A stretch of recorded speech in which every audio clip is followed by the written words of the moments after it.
I got a song. All right. It is from Josh. He says he sent it a while ago, but apparently we played an alternative, so this is the real one. Brian and Vinny censorship. Here we go. Let me tell you what sucks about having a...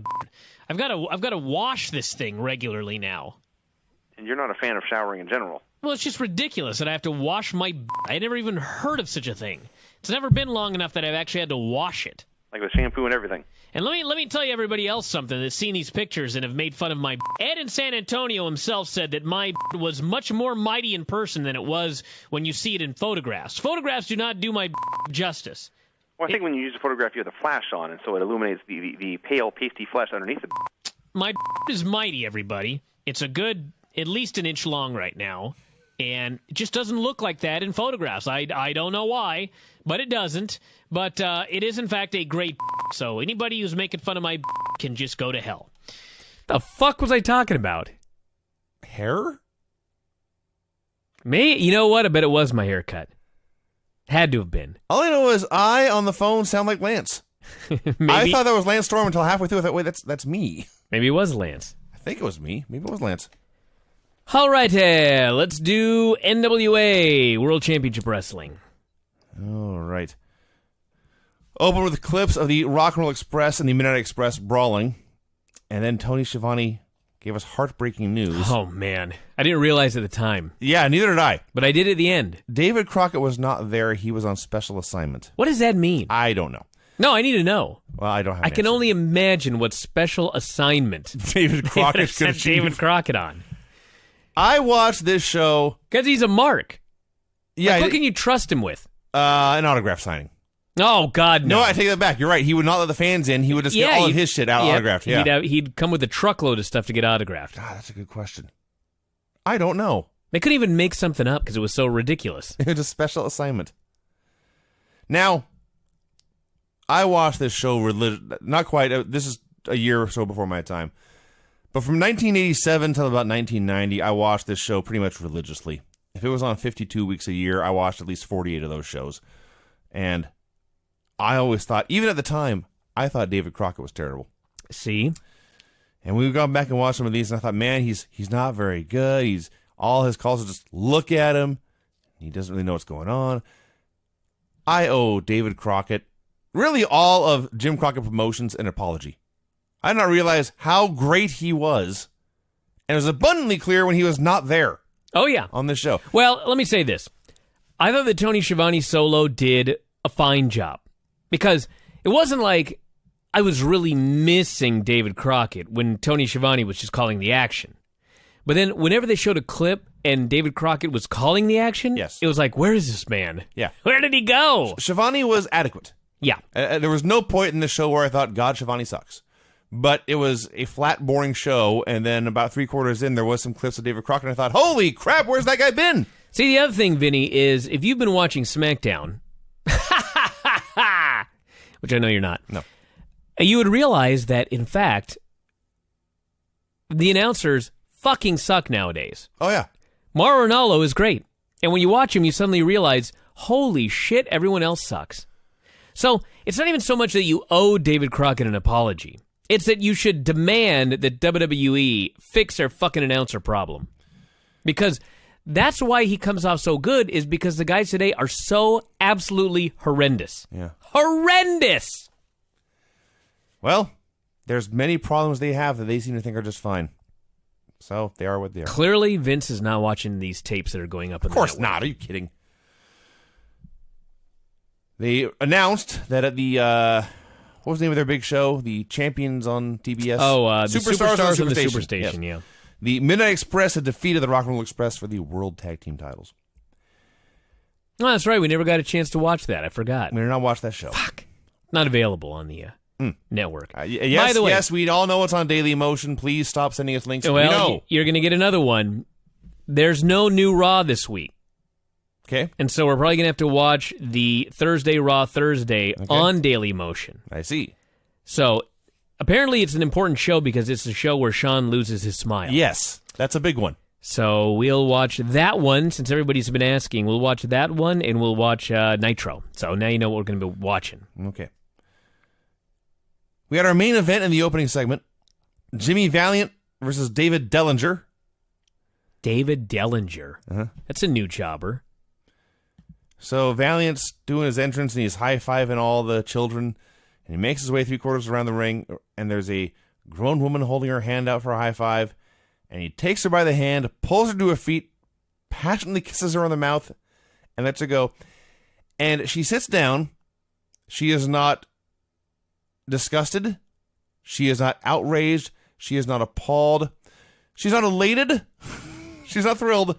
She's plain. She has zero reaction to this. I think she kind of had that get me the hell out of here look. Yeah. When this wild man came by and grabbed her. And she just sat back down. Valiant had Chewbacca written on his tights. Let's talk about David Dellinger here. David Dellinger was a poor man's Buddy Landell. Yes. Who was a poor man's Ric Flair. Yes. What a combo. A copy of a copy of a copy. A bad copy of a bad copy. Yeah. Of an original. Yes. Well, fair copy of Buddy Rogers, but he was better. Now, there is news in this Valiant match.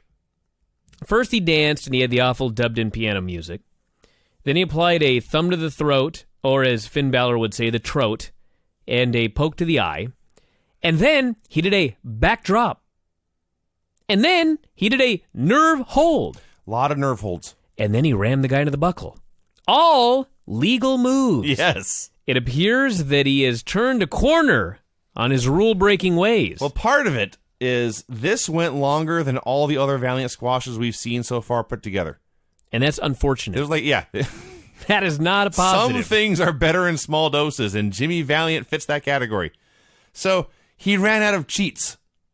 He'd used multiple thumbs to the throat. He'd used multiple chokes. Said, well, I guess I'll nerve pinch this fucker. Yeah. Eventually, he won with the boogie woogie elbow. He points to the audience. He goes, "This is for you." And I thought he was talking to the lady that he kissed, but he's talking to the guy that he kisses, Tony. Yes. And he cut a promo. Here's what I wrote. We both looked at each other trying to comprehend this. I wrote one word. Okay. Madness. I wrote, he then cut a promo about going out on the town in a fancy red dress and bringing some boxing gloves in case a fight broke out. If Jimmy Valiant went out of the town in that red dress, a fight would break out. So That's fair. He threatened J.J. Dillon and Tully Blanchard and promised to kiss Shivani later. He had a blue ribbon in his hair. I don't know why. Yeah, not like a... It was like a ribbon that you'd wrap a birthday present with. Yes, cheap gift wrap ribbon. Yeah. Because he's Jimmy Valiant is the answer. Match was kind of boring, which is nigh impossible in a Jimmy Valiant match. Yeah. Shivani interviewed Paul Jones and the Barbarian. The ball-bearing. The ball-bearing, as he calls him. The ball-bearing. I'll just say ball-bearing. It's funnier. Jones is ranting on about how the ball-bearing was the strongest wrestler alive. He could bench press 700 pounds, while Ron Bass could only drink milk from a cow without using a glass. Anybody can do that, he said. Yeah, and then he said, but not me, I'm too high-cultured or something. He refused to give the rules of his test of strength challenge, but he promised that Bass would be embarrassed. He says, don't worry about the rules, just worry about if you are stronger than the ball-bearing. The embarrassment is going to be on you. This was a bad promo. Yeah. But I loved it. And just wait till later, when he comes back. The Road Warriors squashed Brody Chase and Trent Glover and pinned them with a Doomsday device in 2 minutes. Kent Glover. Oh. Trent Glover? Excuse me, I'll correct that. K. There was this great spot in this match. It's just a total squash, and the Road Warriors are killing these fuckers. So, Hawk does some big move, and then he drops down and makes a cover. And the referee drops down a count, and Hawk leaps off of the man and glares at the referee. So offended that he had the nerve to count. And he fucking covered the guy.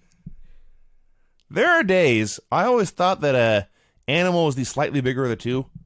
Hawk looked way bigger here. It's a different kind of big. Yeah. Animal is much thicker and more powerful. Hawk was a lot more show muscle. So his muscles stood out. Well, it's just a different frame. All right. If you've got it's hard to explain. I'll give you the example with me. Okay? I have tiny bones. I have little bird bones. All right. And so I put a little muscle on me, and I look way bigger than I weigh. All right. Like, I tell people I'm 155, it's hard for them to believe. But if you take a guy who's got, like, real thick bones, and you put a little muscle on him, he doesn't look he doesn't look quite as muscular. Because you don't have the, it's hard to explain. The bicep to wrist ratio. Yes, exactly. I have a much larger bicep, and even if my biceps are smaller than another guy, Sure. if he's got a wider wrist, he's going to look. I see. That's basically what's happening here. Hawk was more a bodybuilder style physique, and Animal was a guy that literally looked like he benched 800 pounds. Yeah. Which is probably close. A brutal beating this match. Yeah. But nothing compared to what was to come. So they go to break. They come back. The Warriors are cutting a promo on the Russians. They said the Russians claimed superiority, but the only thing they were superior at was being a lowlife. They dared the Barbarian to try them out in the ring if he thought he was stronger than them. Animal bragged about being the 3-time tag team of the year. He challenged the Russians to any match where they couldn't run and hide. How many matches are there where you can run and hide? Well, a real one, a normal one. Oh, just in the ring? Yeah. You hide out of the ring? Well, you hide in the locker room. I see. You run away. So presumably he wanted a cage match or a chain match or something. And then Paul Ellering added they have their eyes in the Midnight Express. I watched a cage match this weekend with Roy Nelson, and that fucking ain't gonna help. Ron Garvin versus the Golden Terror. I was thinking about the Golden Terror here. It wasn't like the Golden Terror was Ron Garvin. I don't even know who it was, but he was just a fella. I mean, he worked elsewhere, I'm sure, but what was wrong with him just being a jobber? Had to be a masked jobber. Why did he have to be a masked jobber called the Golden Terror? Whose identity was being protected? Yeah. I don't know. It's weird. So they're doing a squash. And Garvin must have liked this guy because he didn't beat the shit out of him nearly as much as some of these other jobbers. No. But he was chopping the dude, and Terror chopped him back. At that point, Garvin had enough, so he whips him into the buckle. Terror takes the buckle, bounces out, and Garvin catches him coming out with a knockout punch. He decides this is not enough. He gives the Golden Terror some gentle slaps to the face to revive him, gives Terror a chance to get back to his feet, and then punches him out again. You know, we've been talking about this show for a long time, and I still have not been given a good explanation. Nobody has any idea why Ron Garvin's knockout punch was legal. It's an illegal move. Just like the Big Show. No one's allowed to throw a closed fist punch except the biggest fucker in the whole company. Yes. And that's his finish. Doesn't seem fair. No, it does not. And then, after this match, it's Ron Garvin versus the Golden Terror. And across the screen is a crawler that says, "More high-flying action to come." And the screenshot, I believe, was a snapmare. Yeah. Which technically one man was flying. So they go to break, and they come back, and Garvin does a complete stream of consciousness promo. He had a train of thought that just kept rolling, and he was going to follow it wherever it went. Oh, man. He thanked the fans for their cards and letters. He said if you lost a ball game, you didn't quit, you tried harder. Let me say exactly what he said here. Okay. This is virtually one sentence. He goes, "Thank you for all of the cards and letters. I can't answer them all, but I'll do my best, and I'm proud to be an American." They mentioned something how he had just gotten his citizenship. What the fuck did that have to do with cards and letters? I don't know. And you know what also was weird? He's talking about Flair. And he goes, "Rick, I'm going to get you. Maybe I'll get you here. Maybe I'll get you there. But I'm going to get you." Now, this was not just random, because they did a Flair-Garvin match in December, which they played on TV clips of at least twice. And this is an ongoing storyline. Do you know when he beat Ric Flair for the NWA World Heavyweight title? About 18 months after this. September of 1987. Yeah. Holy fuck! Another 2 years of this. I'm assuming, I know at some point he does some other stuff. I hope so. He goes to the back burner and then returns. I see. He's not a top contender for 18 months and then wins. We'll see. I'm almost positive that's true. What a build to this title match. He also threatened to two things. He said he was going to beat Ric Flair and shut down Space Mountain. Then he claimed... He may have achieved that. Yeah, he may have, actually. He then claimed that Ric Flair, all he has is the figure 4. And yes, I got my knockout punch, but I'm a complete wrestler. Yeah. Ron Garvin. And Ric Flair's not. No. He's got one move. Yeah. That he never wins with, by the way. Yes. You should have mentioned Flair's cradle. Had a good cradle. Ron Bass versus Larry Clark. As I watched this, I thought Larry Clark was terrible. By the time I ended, I realized, no, he was not terrible. In fact, he was a perfect jobber. Skinny fat, balding, great bumps, fine selling, and the worst offense you ever saw. You mentioned that he looked like an old wrestler we used to work with, Fender Gibson. Yeah. And it was during this match that I realized that Fender Gibson had a physique like a guitar. Yeah. I never thought of that before. But when I looked at him, I was like, he looks like a guitar. Yes. Which is what Fender Gibson looked like. Yeah. Long-ass skinny neck, wide around the bottom, and if you put him on a stand, skinny legs. Exactly. Wow. Yes. And so Ron Bass was like the Beer City Bruiser. Ron Bass was like, I don't even know. He was like Ted Arcidi in here with Larry Clark. Just huge. But my point about Larry Clark is he's everything you want a jobber to be. Because everything you throw at him, he will sell the dickens out of and make it look great. The dickens. I just made that up, yeah.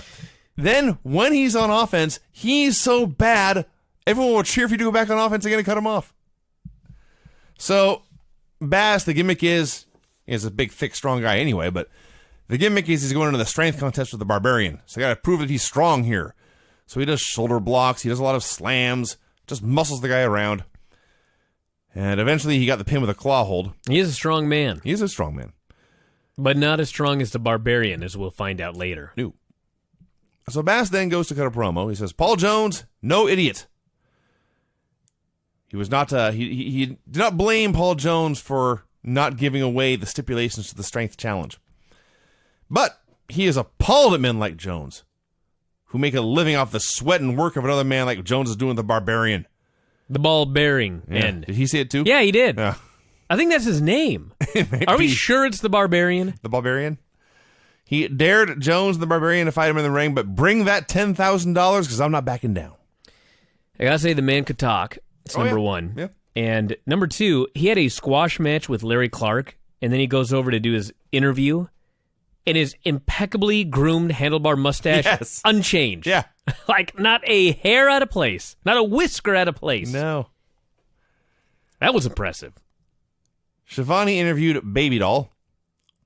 To be fair, she was not the worst promo of all time. No. She was no Deborah McMichael, but she was okay.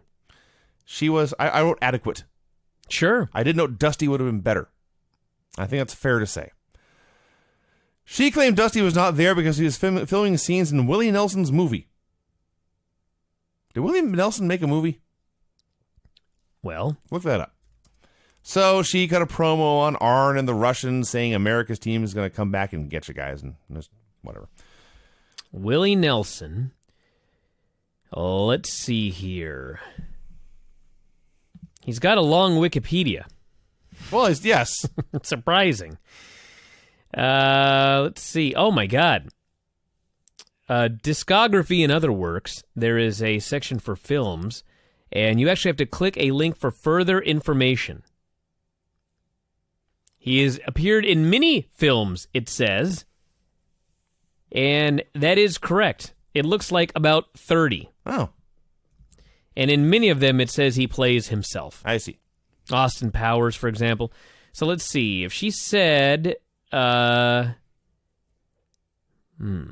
a Red-Headed Stranger and Stagecoach, which both came out in 1986.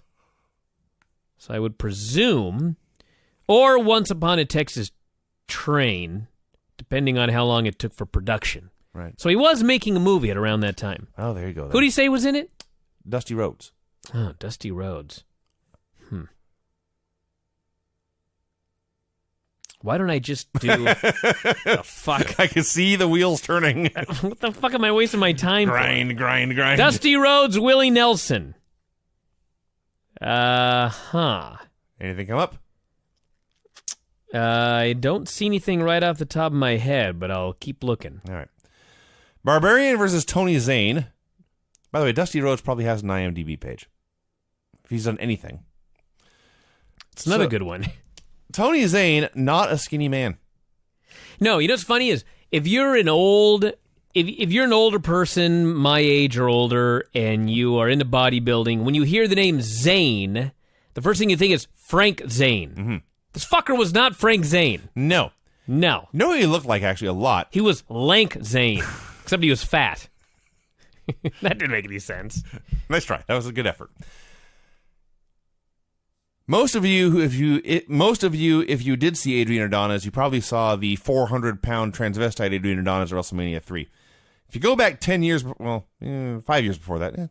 Anyway, younger Adrian Adonis, when he was teaming with Dick Murdoch, didn't have a great physique or anything. He looked like Tony Zane, in fact. But that is what Tony Zane looks like as a young Adrian Adonis. So, regardless, this is still a large human being. Barbarian just walks up to him, grabs him, lifts him over his head, slams him to the earth. Oh, my God. Jesus. I couldn't even believe it. Jones was so proud, he had to run to the announce desk to brag about it. Then he attacked Zane with his cane, too. Okay, I don't see anything that Dusty Rhodes would have been in during this time of year with Willie Nelson, but he is listed as appearing in a TV special in September of 1987 that is called Farm Aid 87. Yeah. These are things that happened. Wow. Raised money to help farms. I don't remember that. Yeah. So Barbarian beat this guy up and won with a diving headbutt. Oh, you remembered Farm Aid 87? I remember there was a thing called Farm Aid. Wow. Because Live Aid was the thing. It was very successful. I remember Live Aid. Farm Aid followed in his tracks. I'm sure there were other aids that didn't work out so well. Yeah, I don't remember Farm Aid. Seems to be bullshit that he was in a movie with Willie Nelson. And Lion Baby Doll. Jim Cornette came out for a promo. He announced the Midnight Express as world champions, and they came out with their shiny new belts. Bobby Eaton, Alabama redneck, standing there in a sweet sequined red disco outfit. Jumpsuit. It was like a red Elvis jumpsuit. Yeah. Just a sight to behold. I couldn't stop staring at him. It was amazing. So Cornette talks about how great his men are and said there's two goofs in the ring waiting to get beat up. And here was the point in the show where the jobbers began to die. Oh, God. Midnight Express versus Mike Simani and the late Don Turner. You were not paying attention when I saw the death occur. There was a lot of beating for a while, and we were an hour into the show, and none of it had been terribly exciting, and I was losing focus. Well, this'll teach you. And suddenly you shrieked. So everybody knows the spot where one guy ends up on the mat, and then a heel or a babyface, whatever, they body slam their partner onto the opponent. Yes. So Don Turner is on his back, and Bobby Eaton grabs Dennis Condrey, and he lifts him up, and he body slams Dennis Condrey onto Don Turner's fucking head. Not his body. No. Not the deal where you miss the guy's body and you basically land on your ass. Yeah. He fucking slammed Dennis Condrey right on Don Turner's head. Don Turner was out cold. They revived him and kept doing moves. Oh, yeah. No, we're not done yet, dude. No, we have to get our shit in. We have some shit we got to get in here on the studio show. It was clear he was out on... The best you could say is out on his feet. That's the best thing you can say about his condition. And at one point, Ian lays him out, taps him on the chest, says, "You okay?" And then he goes up on top. It's a top rope leg drop. Yeah. Finally, they go for their finish, which is a clothesline leg sweep combo, sort of like total elimination. And they pick him up, and he wobbles, and he falls right back down. Oh, my God. Jesus Christ, just lay on him. They picked him up and held him up so they could do a clothesline and leg sweep, and they finally pinned him. Can someone tell me if Don Turner's dead? I actually searched and I could not find any information on this guy. This was bad times. Oh, my God. I mean, seriously, he slammed his whole body onto the guy's head. And it was clear immediately. It's not like he grabbed his head and rolled around. No, well, here's a baffling thing. Don Turner never moved. No. It's not like Don Turner rolled as he's being slammed and it was his fault. He laid there the whole time. I have no idea. I've spoken to Bobby Eaton. I've talked to many people. Bobby Eaton used to get the figure 4 every week. Fucking nicest guy. Everybody will tell you that. The nicest guy. Why did he slam this man on the other guy's head? I don't know. That was not nice. No. I don't know what the hell he did to deserve this. I mean, maybe it was just an accident, but holy shit. At least end the match. Yeah, just pin him. He won't get up, I promise. Oh, my God. Shivani interviewed the Russian team and Baron von Raschke. Had clips of the Russians attacking Magnum TA with a chain. Dusty tried to make the save. He got laid out, and they manhandled Baby Doll. And they warned America's team to never get in their business again, and there were blatant threats of specific acts of violence against Baby Doll as well. Well, sort of. Basically, Hit her in the head. Magnum gets killed with a 3-on-1, and Dusty Rhodes runs in, and so now it's 3-on-2, advantage heels. And as soon as Dusty runs in, they call him a coward. Yes. So then Baby Doll runs in, and they grab her, and they're going to kill her with a clothesline, but Dusty throws himself in the front, and he knocks her out of the way, and he takes the bullet, which allows the heels to say, we never hit a woman. It's true. What the fuck are you so mad about? Yes. We didn't do anything. I love these heels. They're amazing. They always believe they are in the right. That's right. It's always somebody else's fault. Yes. They're always the victims. Yes. You could have 40 heels beating on one babyface, and a second babyface runs in, and that guy's a coward. Sticking his nose where it don't How belong. fucking dare you run in, you pussy. Then Ivan Koloff wrestled Randy Mulkey. It's fucking Mulkey. The Mulkeys are legendary for... They are legendary for doing jobs in the show and never ever winning or coming close. And if you watch this show, you understand why. I'm stunned they had more than one match after this. Koloff throws Mulkey out of the ring, and Mulkey takes a completely unprotected bump onto the concrete. Just slap, meat on floor. You know what's funny? Mulkeys, I think, are still around. God. I don't know if they're still wrestling, Yeah. but they still show up here and there. They're alive, these Mulkeys. So his limp body lands on the cement. And Ivan Koloff leaves the ring, and I think, well, he's going to check if he's alive. Then Ivan picked him up and slammed him to the floor again. What a beating. Let me jump forward a little bit to Bill Mulkey, because that's the other Mulkey, Bill and Randy. Mm-hmm. Here's how you tell these men apart, okay? Randy Mulkey was the one that screamed and howled all the time. No matter what you did to the man, he was screaming and he was howling. Bill Mulkey looked like they dragged him out of a hospital bed. It's true. He looked so sickly. I have no idea how we can even pretend that this is real when you see Bill Mulkey in the ring. What commission would allow this man to step into the wrestling ring? That's criminal. I don't know. He was not an athlete. He had never exercised in his life, it appeared. It didn't look that way. No. So this match went so long that Randy Mulkey recovered from falling onto the floor and actually got some offense. And finally, Ivan hit him with a sickle and won. Cool. Tully Blanchard came out for a promo. He was getting drowned out by one fan who hated J.J. Dillon. I had trouble understanding most of what Tully said, and Tully was a good promo. But I believe he challenged Valiant to a tape fist match. Tully was an awesome promo, and him and JJ were an awesome duo. And I don't know what it was about Tully. I think it was actually the aviators and the suit that he wore every day. This fucking guy looked like a star. Oh, yeah. This guy looked like he had $1 million. Mm-hmm. And I really don't even know why.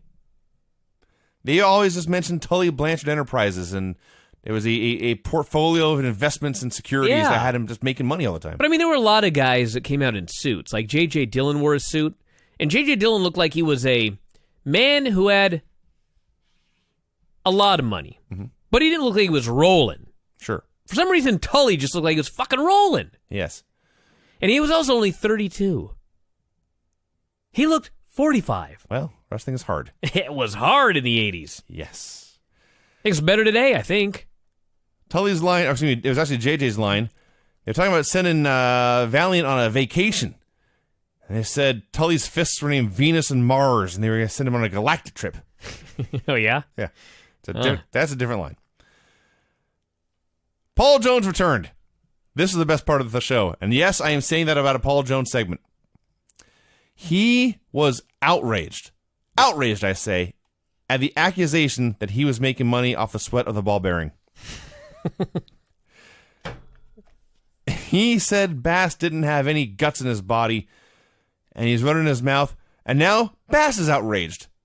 He hits the desk. He says, "You give me that Barbarian right now." First, Jones begins to abandon an apology. This did not go well. Then, Jones says, all right, you got it. Next week, I will reveal the place where we will do the strength contest. Yep. He still did not name the time, the date, or the stips. This is a slow build. I just love that Paul Jones is simultaneously so terrible and so awesome at the same time. It's like, at the time, he had to be a shitty promo because he was no good. But if you compare him to guys today, he'd be unbelievable. Oh, God, yeah.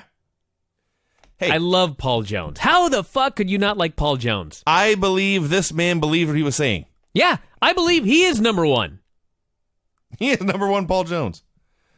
He fucking was not number 2 on this show. He was number 1. Baron von Raschke beat George South in the longest, most boring match I ever saw. Oh, my God. They mentioned during this match Tony had some history. He goes, did you know that in the 70s, the Baron von Raschke and Paul Jones were tag team champions together? In the 70s, he repeats. Mm-hmm. I think it was the late 70s, he adds. This show was in 1986. Like, wow, this is, it's ancient history today, Tony, but this was 9 years, this was less than that. This was 6 years ago. But they were, in fact, 2-time NWH Tag Team Champions. Yeah. Baron von Raschke and Paul Jones. Can you imagine this team? No.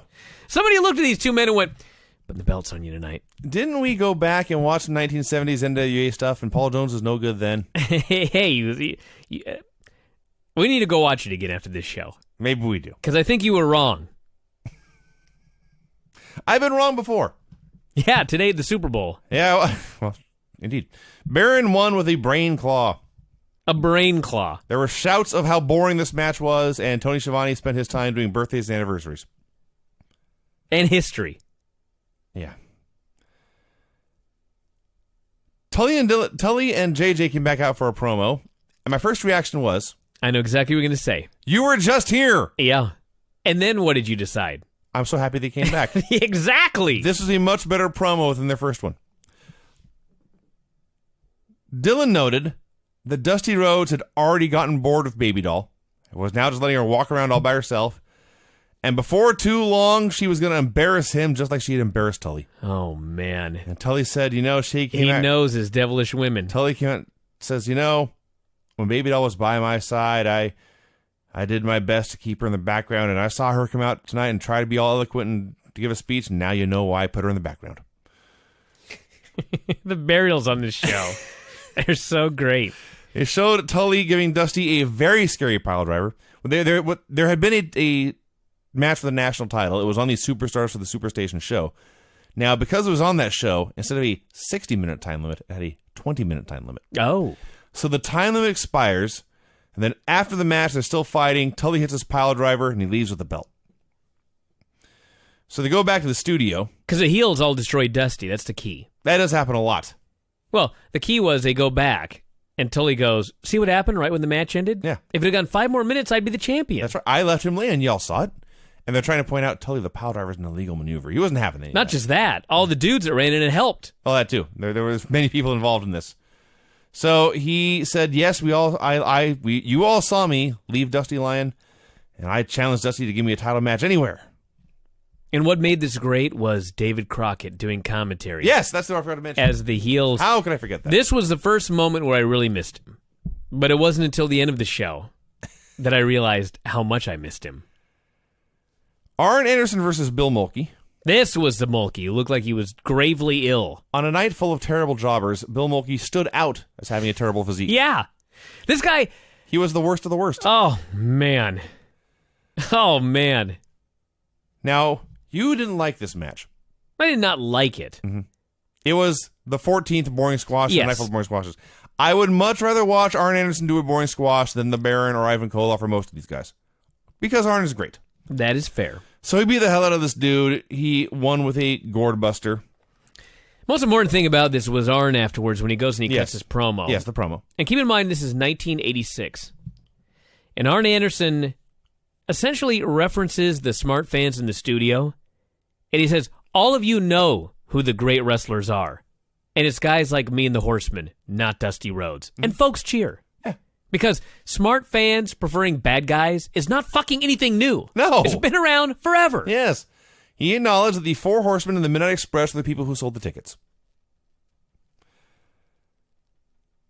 Also, by the way, he pointed out that while I'm on TV every week defending my TV title, U.S. Champion Magnum TA, National Champion Dusty Rhodes, nowhere to be seen.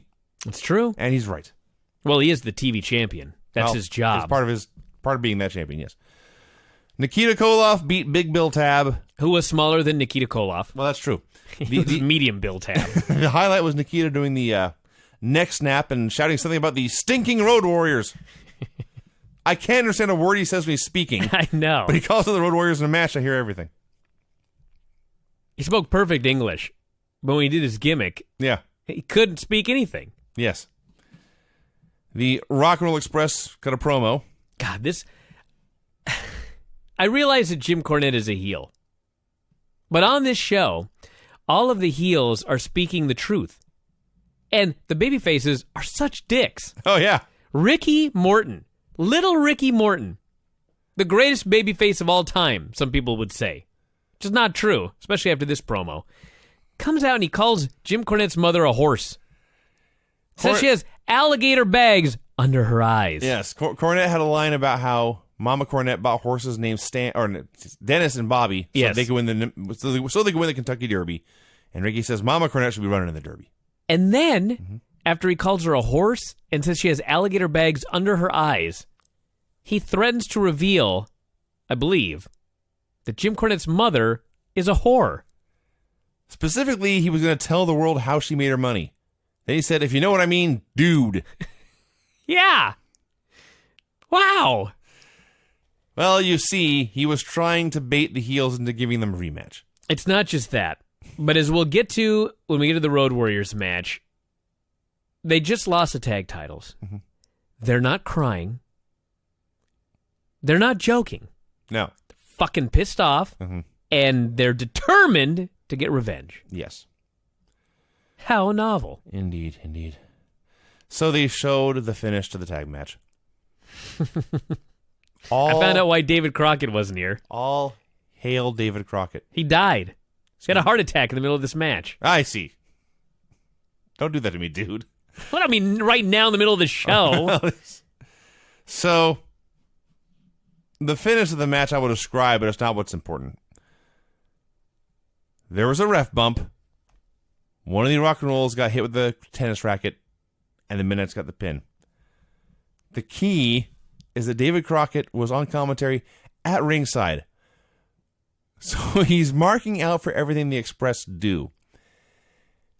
And then when there is chicanery, he feels a duty to try to prevent this wrongdoing from going down. So it's Morton's in the ring alone, and like Cornette sneaking up behind him. Now, Cornette gets dragged into the ring, and Crockett loses his shit. Cornette's going to get beat. And Crockett says, yeah! But then Condrey, whoever is coming up behind Ricky, and Crockett is screaming, look out! Behind you! And they lay Ricky out. Gibson's still brawling on the floor. Crockett's yelling at him, Robert, get in the ring! Ricky needs your help! Gibson doesn't hear him. The match goes on. The racket shot happens. The ref is revived. And Crockett is screaming, no! No! And the ref counts 3, and Crockett screams, no! It's the cry of a man who has just witnessed a murder and realized he has done nothing to stop it. He just let it happen, and now he feels guilt.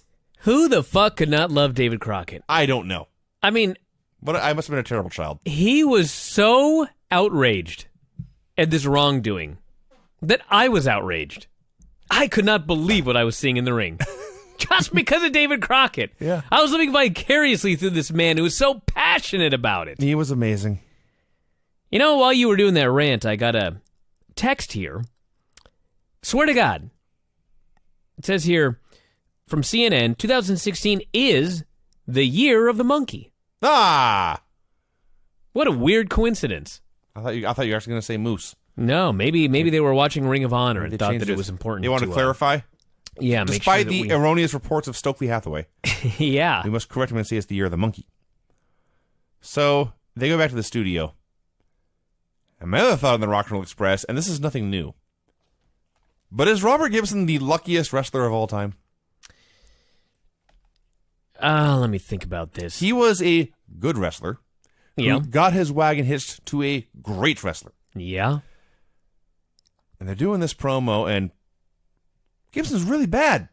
This is a terrible promo. He's mumbling and doesn't really have much to say. And then Ricky takes over, and by God, Ricky Morton was great. Holy shit, this guy could talk. And he's going off about how they're going to get their revenge. They can't wait to get their hands in the Midnight Express, and they're going to get their hands in Cornet, too, and rock and roll is here to stay, baby. And, I'd have bought a t-shirt after this. Then we got the Rock and Roll Express versus Paul Garner and Lee Peck. They didn't make him that big back in the day. That's true. There was no quadruple X.